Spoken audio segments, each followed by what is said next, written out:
2024-এর এসএসসির রেজাল্ট আপনি কীভাবে দেখবেন আপনারা সবাই জানেন, আজকে কিন্তু রেজাল্ট দিয়ে দিবে। সো এটাকে আপনি ইন্টারনেটের মাধ্যমে কীভাবে দেখবেন মাত্র 2 মিনিটে, ভিডিওটা স্কিপ না করে শেষ পর্যন্ত দেখুন, একদম মার্কশিট সহ কিন্তু আপনি আপনার রেজাল্ট দেখতে পারবেন। ঠিক আছে, আপনি সরাসরি যে কোনো একটা ব্রাউজারে চলে আসবেন। আমি ক্রম ব্রাউজারে চলে আসলাম।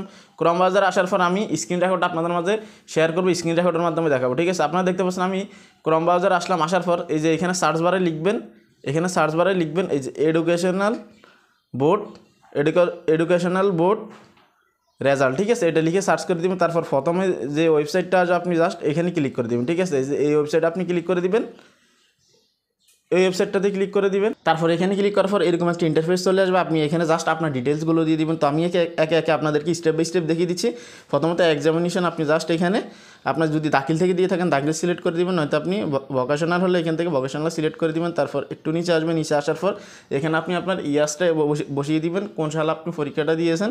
তো আপনি যদি 2024 সালের পরীক্ষার্থী হন 24 সাল দিয়ে দিবেন। তো যেহেতু আমি এখন যে ভিডিওটা শ্যুট করতেছি এটা হচ্ছে আপনার আজকে সকালবেলার, কেননা এখনও কিন্তু রেজাল্ট পাবলিশ করা হয় না, সেক্ষেত্রে এখানে আমি 2023 দিয়ে দিব। আপনি একটু নিচে আসবেন, এখানে আপনি বোর্ড দিয়ে দিবেন। আপনার যদি কুমিল্লা বোর্ড হয়ে থাকে কুমিল্লা দিবেন, বরিশাল বোর্ড হলে বরিশাল দিবেন, চট্টগ্রাম হলে চট্টগ্রাম দিবেন, অর্থাৎ আপনার বোর্ডটা আপনি সিলেক্ট করে নেবেন। আমি কুমিল্লা দিয়ে দিব। তারপর এখানে আপনি আপনার রোল নাম্বারটা দিবেন। ঠিক আছে, এখানে আপনার রোল নাম্বারটা স্টেপ একদম দেখে শুনে আপনি মিলিয়ে তারপর দিবেন। এখানে রেজিস্ট্রেশন নাম্বার দিবেন। আর নিচে আসলে অনেকে কিন্তু এই জিনিসটা বোঝে না। এখানে এই যে দেখতে পাচ্ছেন নতুন যারা আছেন তারা কিন্তু অনেকেই বোঝে না। এখানে এই যে দেখতে পাচ্ছেন 1+2, আপনি জাস্ট এখানে এটাকে যোগ করে কত হয় 3 হয়, আপনি 3 এখানে বসিয়ে দিবেন। ঠিক আছে, এখানে বসিয়ে দেওয়ার পর জাস্ট আপনি এখানে সাবমিট বাটন ক্লিক করে দিবেন। তারপরে কিন্তু আপনার রেজাল্টটা কিন্তু মার্কশিট সহ চলে আসবে।